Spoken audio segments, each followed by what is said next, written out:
बिस्मिल्लाहिर्रहमानिर्रहीम। अज़ीज़ तलबा व तालिबात, अस्सलाम वालेकुम। मैं हूं आपके साथ आपकी मेज़बान डॉक्टर रिफ़त चौधरी और आप देख रहे हैं अपना यूट्यूब चैनल अल्फ़ाज़ साइंस एकेडमी। उम्मीद है आप सब खैरियत के साथ होंगे।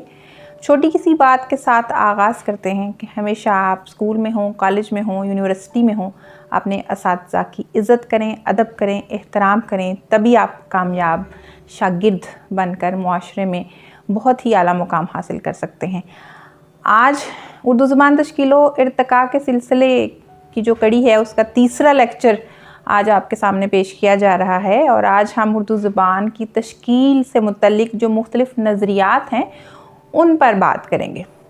तो अज़ीज़ तलबा व तालिबात, आगाज़ करते हैं।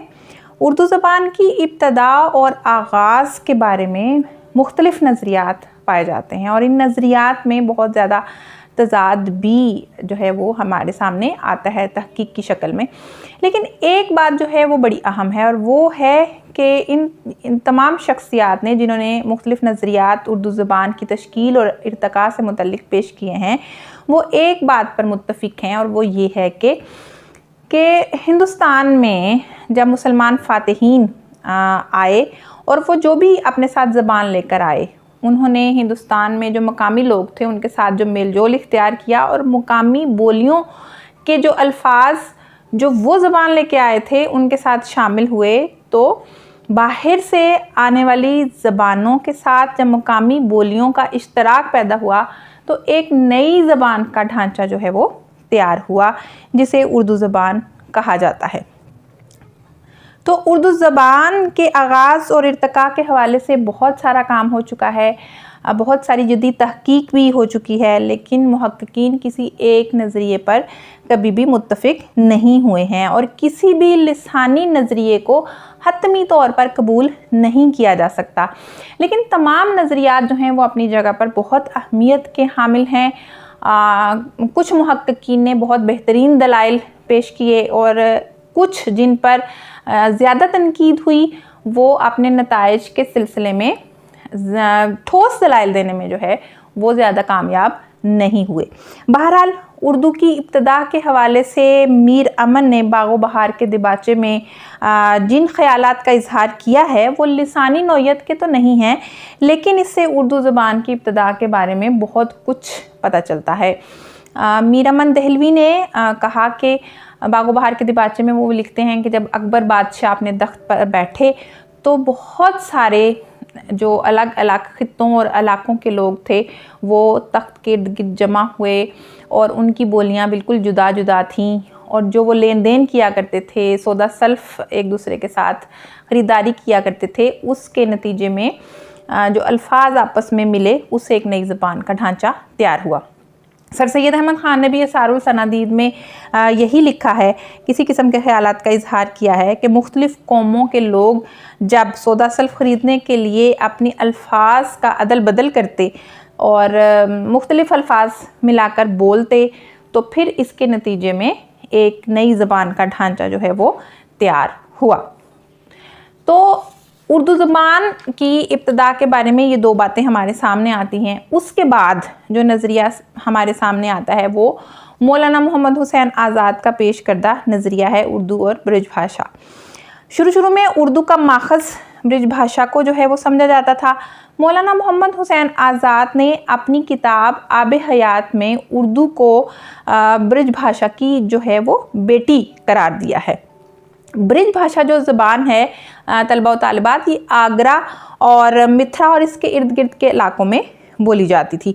तो मौलाना मोहम्मद हुसैन आज़ाद ने इसम फ़ाइल, इसम ज़र्फ़, हरफ़ शर्त, हरफ़ ताकीद, हरफ़ तरदीद, हरफ़ तमन्ना, हरफ़ इजाब और हरफ़ नफ़ी जो हैं उन्होंने कहा कि फ़ारसी ज़बान से लिए गए हैं और इस सिलसिले में इन अल्फाज का तज़किरा करते हुए उन्होंने मुख्तलिफ़ अल्फाज के हवाले दिए हैं और कहा है कि ये वो हरूफ हैं जो कि भाषा में संस्कृत भाषा, अरबी और तुर्की से उर्दू ज़बान में आए हैं।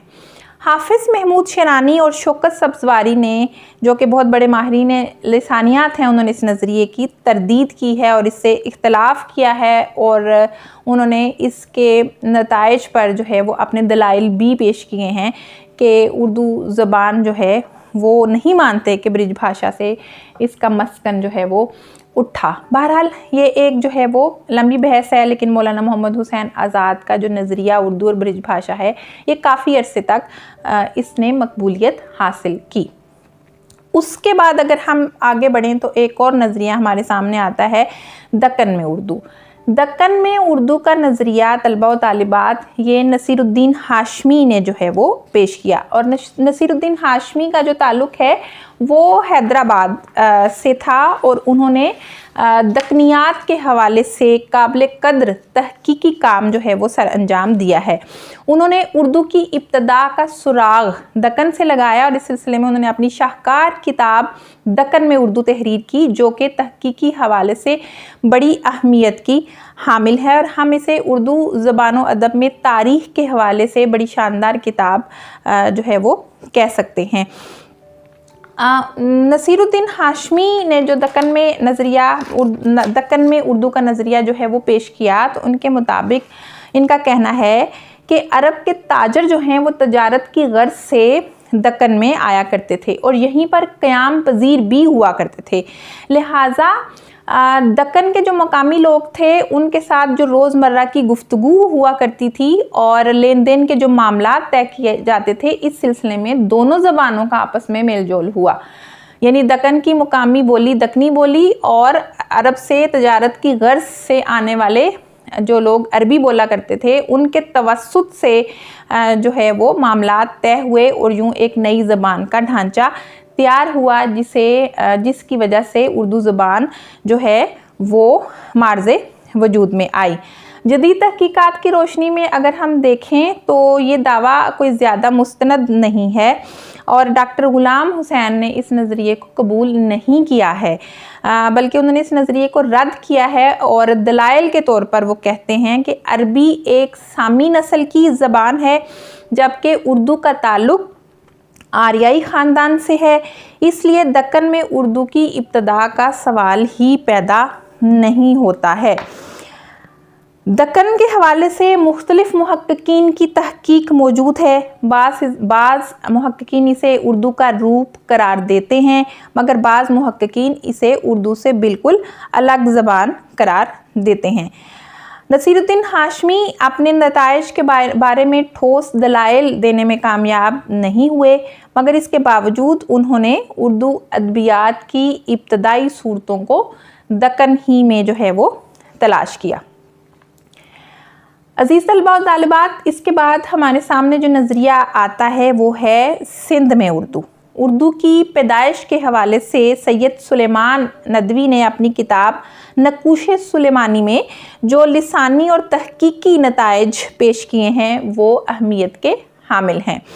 आपने मकाला में जिसका नाम है उर्दू क्यों कर पैदा हुई, उन्होंने अरबों की बरसगीर आमद और बरसगीर के साहली इलाकों पर खलीज फ़ारस के असरात और फ़तह सिंध के बाद मुसलमानों और मकामी लोगों के मलाप से वजूद में आने वाली तहज़ीब और ज़बान को जो है वो सिंध का मौलद जो है वो करार दिया और यहीं से अपनी तहकीक को शुरू किया। सिंध में उर्दू का नज़रिया जो है वो चूँकि सैयद सुलेमान नदवी का है, तो इनका कहना है कि जब मोहम्मद बिन कासिम अपने लश्कर के साथ जो है वो सिंध पर हमला आवर हुआ तो फिर यहाँ पर कुछ अरसे तक बाकायदा तौर पर हुकूमत कायम हुई। तो इस दौर में मकामी लोगों से मेल जोल की वजह से जो ज़बान मार्ज़े वजूद में आई वो उर्दू ज़बान की इब्तदाई शक्ल थी। अगरचे सिंधी ज़बान में अरबी अल्फाज की तादाद बनिस्बत दूसरी ज़बानों के ज़्यादा है और सिंधी ज़बान का रस्मुल ख़त भी अरबी ज़बान से मुतासिर नज़र आता है, बल्कि अरबी रस्मुल ख़त की तरह ही लिखा जाता है। लेकिन इसके बावजूद तहकीक से साबित होता है कि सिंध के लोगों पर मुसलमानों की तहज़ीब और मुआशरत का असर तो पड़ा, लेकिन उर्दू ज़बान ने यहाँ से जन्म जो है वो नहीं लिया। बल्कि इस सिलसिले में एक जगह पर सैयद सुलेमान नदवी अपनी बात अपने दलाइल में तायीद पेश करते हैं और दूसरे ही लम्हे उसकी तरदीद भी कर देते हैं। मसलन सैयद सुलेमान नदवी ने उर्दू का ताल्लुक़ सिंधी से जोड़ा और उन्होंने कहा कि मुसलमान सबसे पहले सिंध में फ़ातह बनकर आए थे, लिहाजा अरबी और सिंधी के मिलाप से जो ज़बान मार्ज़ वजूद में आई वो उर्दू ज़बान है। और उनका कहना है कि उर्दू ज़बान का जो इब्तदाई खाका है वो वादी सिंध में ही तैयार हुआ। इन्होंने इनकी लिखी हुई कुछ लाइनें मैं आपको पढ़ के सुना देती हूँ कि उनका कहना है कि मुसलमान सबसे पहले सिंध में पहुँचते हैं, इसलिए करीन क़यास ये है कि जिसको आज हम उर्दू कहते हैं इसका ह्यूला इसी वादी सिंध में तैयार हुआ होगा। इसके बाद वादी सिंध के बाद वो खुद एक और जगह एक बात जो है वो कोट करते हैं और लिखते हैं कि हम जिसको आज ज़बान उर्दू मुअल्ला कहते हैं, हकीकत में वो दिल्ली और अतराफ़ दिल्ली की पुरानी बोली है जो वहाँ पहले बोली जाती थी। यानी सैयद सुलेमान ने पहले सिंध में उर्दू की पैदाइश के हवाले से बात की और उसके बाद वो फ़ौरन अपनी बात की तरदीद कर देते हैं और कहते हैं कि जो ज़बान दिल्ली और इसके गिरदोनवा में बोली जाती थी वहाँ से उर्दू ज़बान जो है वो उसने जन्म लिया। तो यूँ अपनी बात की उन्होंने ख़ुद ही जो है वो तरदीद कर दी। अज़ीज़ तलबा और तालिबात, उसके बाद जो अगला नज़रिया है वो है दिल्ली में उर्दू। इस नज़रिए को पेश करने वाले डॉक्टर मसूद हुसैन और डॉक्टर शौकत सब्ज़वारी हैं और इस नज़रिए के हामिल मुहक्किकीन अगरचे लिसानियात के असूल से वाकिफ़ हैं, लेकिन उर्दू ज़बान की पैदाइश के बारे में दक्कन और सिंध की तरह ये भी गलत फहमी का जो है वो शिकार रहे। डॉक्टर मसूद हुसैन ख़ान लिसानियात में पीएचडी थे और पीएचडी के मकाले के इब्तदाई अबवाब मुकदमा तारीख़ ज़बान उर्दू के नाम से जो है वो उन्होंने अपने दलाइल पेश किए। इनका कहना है कि दिल्ली और इसके गिरदोनवा में जो ज़बान बोली जाती थी उससे जिस ज़बान ने जन्म लिया वो उर्दू ज़बान जो है वो कहलाई। लेकिन जदीद तहकीक के बाद ये साबित होता है कि दिल्ली ने उर्दू ज़बान की नशोनुमा में अहम किरदार तो अदा किया, लेकिन दिल्ली को उर्दू ज़बान का मस्कन करार नहीं दिया जा सकता। इस सिलसिले में जो है वो बहुत सारे दलाइल पेश किए गए जिसमें दिल्ली में उर्दू पर जो है वो तनकीद भी की गई है और ये कहा गया है कि दिल्ली का मस्कन जो है वो उर्दू का मस्कन जो है वो दिल्ली नहीं है। डॉक्टर मसूद हुसैन ख़ान ने हरियाणी, मेवाती, खड़ी और ब्रिज भाषा की ज़बानों को उर्दू के माखज़ के हवाले से अहम करार दिया है और इनका कहना है कि इन चारों ज़बानों के असरात और फिर इन असरात के ज़ाइल होने की बाबत खड़ी बोली को उन्होंने उर्दू का माखज़ करार दिया है। उर्दू के हवाले से इनका ये मौक़िफ़ भी रहा है कि उर्दू शुरू में किसी एक ज़बान से फैज़याब नहीं हुई है और ना इसका माखज़ एक ज़बान रहा। ये बोलियाँ दिल्ली के गिरदोनवा में बोली जाती थीं और बाद में उर्दू खड़ी बोली की एक शक्ल में जो है वो हमारे सामने आई, लिहाजा दिल्ली जो है वो इसका मस्कन हो सकता है। ये अलग अलग नज़रियात हैं जो मुख्तलिफ़ माहिरीन लिसानियात और मुहक्किकीन ने पेश किए। इसमें एक नाम प्रोफेसर कुमार चटर्जी का भी है। डॉक्टर सेंती कुमार चटर्जी इनका पूरा नाम है और इनकी जो किताब जो है वो सामने आती है उसका नाम है हिंद आर्याई और हिंदी। ये किताब अंग्रेज़ी में थी, बाद में इसे अतीक सदीकी ने तर्जुमा करके शाया किया। तो ये किताब जो है वो 180 सफ़ात के तर्जुमे पर जो है वो मबनी है, जिसमें उर्दू की पैदाइश के हवाले से नज़रियात भी जो हैं वो शामिल हैं। प्रोफेसर कुमार चटर्जी ने भी इस नज़रिए की तायीद की है कि मुसलमानों ने जो ज़बान अपनाई वो इस दौर में पंजाब में मुरव्वज थी। वो पंजाबी और उर्दू के मज़बूत रिश्ते के कायल हैं और पंजाबी के साथ साथ दिल्ली के गिरदोनवा में बोली जाने वाली ज़बान यानी खड़ी बोली के कायल भी नज़र आते हैं और खड़ी बोली को उर्दू की करीब तरीन ज़बान जो है वो मानते हैं। डॉक्टर शौकत सब्ज़वारी भी उर्दू के बहुत अजीम तरीन माहिरीन लिसानियात में शुमार होते हैं और उन्होंने लिसानियात के हवाले से हमारे सामने काबिल कद्र सरमाया छोड़ा है। अज़ीज़ तलबा व तालिबात, ये बात याद रखिएगा के तहकीक के हवाले से ये जो मैं नाम आपके सामने पेश कर रही हूँ इंतहाई अहमियत के हामिल हैं और इन लोगों ने बड़ी जांफिशानी के साथ उर्दू ज़बान से मुतल्लिक मालूमात जो हैं वो हम तक पहुँचाई हैं। लिहाजा इन शख्सियात के बारे में आगे चलकर हमारे लेक्चर में जो है वो मज़ीद तफसील ज़रूर शामिल होगी। अभी हम सिर्फ इनके उर्दू ज़बान से मुतल्लिक जो पेश करदा नज़रियात हैं उन पर बात कर रहे हैं। डॉक्टर शौकत सब्ज़वारी जो है वो मेरठ में पैदा हुए थे और कराची में उनका इंतकाल हुआ था। उन्होंने लिसानियात और ख़ास तौर पर उर्दू लिसानियात के हवाले से बहुत सारी कुतब जो हैं वो तहरीर की हैं और उन्होंने सबसे पहले पाकिस्तान में उर्दू ज़बान के आगाज़ और इर्तिका के हवाले से उर्दू ज़बान का इर्तिका के उन्वान से PhD का मुकाला जो है वो लिखा है। इनके नज़दीक उर्दू और पाली दोनों ज़बानों का माखज़ एक ही है। इनके ख़्याल में उर्दू खड़ी या विदक बोलियों से जो है वो ताल्लुक़ रखती है और इन्होंने उर्दू के इर्तिका और मुअल्लत के हवाले से दिल्ली के इर्द गिर्द बोले जाने वाली ज़बानों को अहमियत दी है और दिल्ली को ही उर्दू का मस्कन करार दिया है। उर्दू को दिल्ली और मज़ाफ़ात दिल्ली की ज़बान करार देने वालों में शौकत सब्ज़वारी भी जो हैं वो शामिल हैं। लेकिन इनके साथ साथ पहले डॉक्टर मसूद हुसैन ख़ान का ज़िक्र भी आया कि उन्होंने भी उर्दू को दिल्ली का जो है वो मस्कन करार दिया। इसके साथ साथ राम बाबू सक्सेना, डॉक्टर मुहियुद्दीन कादरी ज़ोर, हामिद हसन कादरी, डॉक्टर ज्ञानचंद जो हैं ये सब इस बात पर जोर देते हैं कि उर्दू दिल्ली और इसके नवा में बोली जाने वाली ज़बानों से ताल्लुक़ जो है वो रखती है। अज़ीज़ तलबा व तालिबात, जिस नज़रिए ने सबसे ज़्यादा जो है वो शोहरत हासिल की और जो सबसे ज़्यादा मोतबर नज़रिया समझा जाता है, हालांकि इस नज़रिए से भी मुकम्मल इत्तफ़ाक़ नहीं किया जा सकता, लेकिन जिस नज़रिए में हमें सबसे ज़्यादा दलाइल नज़र आते हैं, ठोस शवाहद नज़र आते हैं, वो है पंजाब में उर्दू।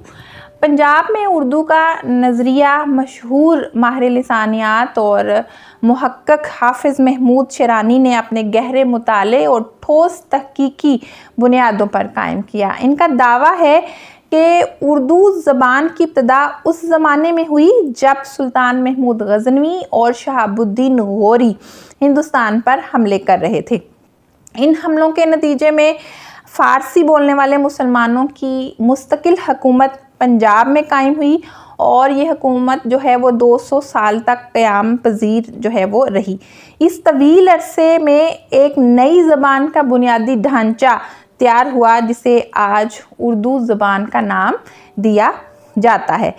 अपने नज़रिए की सदाकत में हाफिज़ महमूद शिरानी ने ठोस दलाइल जो हैं वो पेश किए हैं और उस दौर के बहुत सारे शोरा का कलाम जो है वो बतौर सबूत उन्होंने पेश किया है, जिसमें पंजाबी, फ़ारसी और मुकामी ज़बानों के असरात से एक नई ज़बान की इब्तदाई सूरत जो है वो नज़र आती है, जिसे बाद में उर्दू ज़बान कहा गया। हाफिज़ महमूद शिरानी का ये भी कहना है कि हिंदुस्तान में आने वाले मुसलमान फ़ातिहीन तुर्क और अफ़गान इसमें शामिल थे। सुल्तान महमूद गज़नवी के दौर में इन मुसलमान फ़ातिहीन की कसीर तादाद पंजाब में आबाद हुई और इनके साथ आते हुए बहुत सारे उलमा जो हैं और सूफिया वो पंजाब की सरज़मीन पर तशरीफ़ लाए और उन्होंने दीन की खिदमत की और दीन की तबलीग का आगाज़ किया, जिसकी वजह से यहाँ के मकामी लोगों ने इस्लाम कबूल करना शुरू किया। लिहाजा एक दूसरे की ज़बान को समझने के लिए पंजाबी और फ़ारसी ज़बान के इश्तराक से एक नई ज़बान के खदोखाल जो हैं वो वाज़े होना शुरू हुए। चंद सालों के बाद सारे शमाली हिंदुस्तान पर मुसलमानों की हुकूमत जो है वो कायम हो गई और लाहौर के साथ दिल्ली में मुसलमानों की हुकूमत भी जो है वो कायम होगी। एक मरकज़ लाहौर बन गया और दूसरा मरकज़ मुसलमानों की हुकूमत का दिल्ली बन गया। लिहाजा पंजाब में जो बोलियां बोली जाती थीं और दिल्ली में जो बोली जाती थी और दिल्ली के मज़ाफ़ात में जो बोलियां बोली जाती थीं, इन सब ने फ़ारसी के साथ इश्तराक किया या इनका फ़ारसी के साथ इश्तराक हुआ और एक नई ज़बान का ढांचा तैयार हुआ। लिहाजा हाफिज़ महमूद शिरानी का कहना है कि लाहौर के साथ साथ दिल्ली और इसके गिरदो नवा की मकामी बोलियां भी फ़ारसी ज़बान में शामिल हो गई, तारीख़ी और सियासी वाक़यात और दलाइल के साथ जो है वो उन्होंने ये साबित किया है कि उर्दू और पंजाबी की लिसानी शहादतों के ताल्लुक़ से जो है उन्होंने अपने नज़रिए की सदाकत पर ज़ोर दिया है। उनका कहना है कि उर्दू अपनी सर्फ़ नहव पंजाबी, मुल्तानी, सराइकी ज़बान के बहुत करीब है। ये बड़े अहम पॉइंट्स हैं जो अभी मैं आपके साथ अज़ीज़ तलबा तालिबात डिस्कस करने जा रही हूँ कि हाफिज़ महमूद शेरानी का जो है वो ये कहना है कि उर्दू सर्फ़ नहव यानी उर्दू के जो ग्रामर और कवायद के असूल हैं वो पंजाबी, मुल्तानी, सराइकी के जो ग्रामर के असूल हैं उनके साथ बहुत ज़्यादा उनकी कुर्बत पाई जाती है। हाफिज़ महमूद शेरानी मज़ीद अपने नज़रिए की सदाकत के सिलसिले में दलाइल देते हुए कहते हैं कि दोनों ज़बानों में अस्माओ अफ़ाल के ख़ात्मे में अलिफ आता है। जैसे लफ्ज़ है लड़का, उर्दू ज़बान में बोला जाता है, आखिर में क्या आता है? अलिफ। और पंजाबी में इसे मुंडा कहते हैं, इसके आखिर में भी जो है वो अलिफ आता है। इसी तरह अगर हम इसमें मुअन्नस की बात करें तो उर्दू में छोटी ये आती है लड़की, और पंजाबी में कुड़ी छोटी ये आती है, उसमें भी यही बोली जाती है। दोनों ज़बानों पंजाबी और उर्दू में जमा करने का जो तरीका है वो भी मुश्तरक है। जैसे उर्दू में लड़का, लड़के यानी बड़ी ये इस्तेमाल होती है, इसी तरह पंजाबी में मुंडा, मुंडे। ठीक है, तो इनका कहना है कि दोनों में जमा का सीगा भी जो है वो मुश्तरक है। लड़का लड़के, मुंडा मुंडे, घोड़ा घोड़े और पंजाबी में कोड़ा कोड़े। जहाँ तक दोनों ज़बानों में जमा के सीगों का ताल्लुक़ है तो एक दूसरे से मुताबिकत रखते हैं। हाफिज़ महमूद शेरानी का दावा है कि दोनों ज़बानें यानी पंजाबी और उर्दू तज़कीर व तानीस के कवायद में भी मुश्तरक हैं। उनका कहना है कि पंजाबी और उर्दू में तकरीबन 60% अल्फाज मुश्तरक हैं। अक्सर अल्फाज जो अलिफ पर ख़त्म होते हैं, अगर इनको मुअन्नस बनाना हो तो वो छोटी ये पर ख़त्म होते हैं। जैसे लड़का से लड़की और मुंडा से कुड़ी। अगर इनको मुअन्नस बनाना हो तो छोटी ये में तब्दील हो जाते हैं। जैसे बकरा, बकरी, लड़का, लड़की, तो उधर से घोड़ा, घोड़ी। अब इसको अगर हम पंजाबी में जो है वो बोलें तो वो भी छोटी ये में ही जो है वो तब्दील होंगे। फिर हाफिज़ महमूद शेरानी का मज़ीद ये कहना है कि दोनों ज़बानों में मस्तर का कायदा भी यकसा है, यानी फ़ेल अमर के आखिर में नून अलिफ ना जो है उसके इजाफे से मस्तर बनाया जाता है। मसलन उर्दू में वो तमाम अल्फाज जो नून अलिफ ना पर ख़त्म होते हैं उन्हें हम मस्तर कहते हैं। जैसे खाना, पीना, सोना, जागना, उठना, बैठना वगैरह। तो पंजाबी में भी ये अल्फाज जो हैं वो इसी तरह मस्तर के जो कायदे हैं पंजाबी में भी इसी तरह से हैं। खाना, पीना, सोना, जागना, उठना, बैठना। फिर हाफिज़ महमूद शेरानी का कहना है कि दोनों ज़बानों में फ़ेल तज़कीर व तानीस के हवाले से अपने फ़ाइल के मुताबिक जो है वो आता है। मिसाल के तौर पर लड़की आई, कुड़ी आई, लड़का आया, मुंडा आया, भाई गया, पाई गया। तो इनका कहना है कि ये वो तमाम शवाहद हैं जिनकी बदौलत ये कहा जा सकता है कि उर्दू ज़बान पंजाबी ज़बान के बहुत ज़्यादा करीब है। मज़ीद हाफिज़ शेरानी जो शवाहद पेश करते हैं उसमें उनका कहना है कि फ़ेल लाज़म, फ़ेल माजी, फ़ेल मज़ारे, फ़ेल मुतद्दी, फ़ेल मुस्तक़बिल, फ़ेल अमर के कायदे और मारूफ़ और मजहूल के असूल और ज़वाबित में भी दोनों जो हैं वो ज़बानें एक जैसी दिखाई देती हैं। पंजाब में उर्दू का नज़रिया जो है वो हाफिज़ महमूद शेरानी ने इन्हीं ठोस हक़ाइक़ के ऊपर जो है वो पेश किया है और इन्हीं हक़ाइक़ को वो शवाहद के तौर पर पेश करते हैं और कहते हैं कि जो उर्दू ज़बान है वो पंजाबी ज़बान के बहुत ज़्यादा करीब है। जैसे हम उर्दू में एक कहते हैं, पंजाबी में एक, दो लफ्ज़ दो आता है। हम भांड लफ्ज़ मिरासी यानी भांड लफ्ज़ इस्तेमाल करते हैं, पंजाबी में भंड कहा जाता है। खांड लफ्ज़ चीनी के लिए उर्दू में इस्तेमाल करते हैं, पंजाबी में खंड कहा जाता है। 8 जो है वो उर्दू में और पंजाबी में 8 कहा जाता है। 7 जो है वो उर्दू में और पंजाबी में उसको 7 कहा जाता है। तो उर्दू की पैदाइश के हवाले से बात करते हुए हाफिज़ महमूद शरानी ने ये वाले अपने ठोस शवाहद पेश किए हैं, जिनकी बुनियाद पर उन्होंने उर्दू ज़बान को पंजाबी ज़बान के बहुत करीब करार दिया है। और उनका कहना है कि उर्दू ज़बान का मुअल्लद जो है वो पंजाब की सरज़मीन है और इसके साथ साथ दिल्ली भी।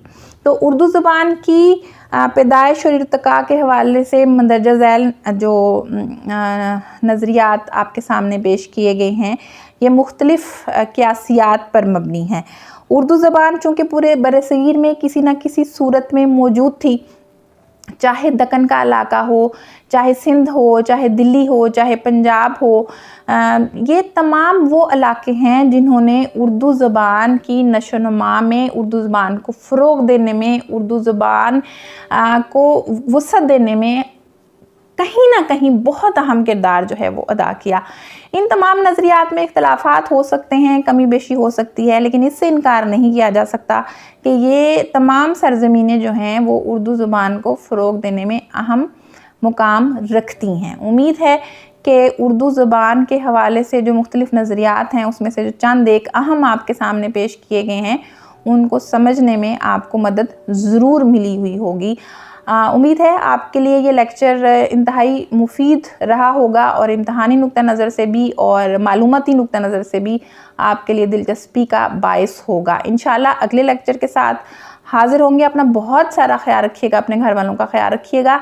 अपनी मेज़बान डॉक्टर रिफ़त चौधरी को इजाज़त दीजिए। अल्लाह हाफ़िज़।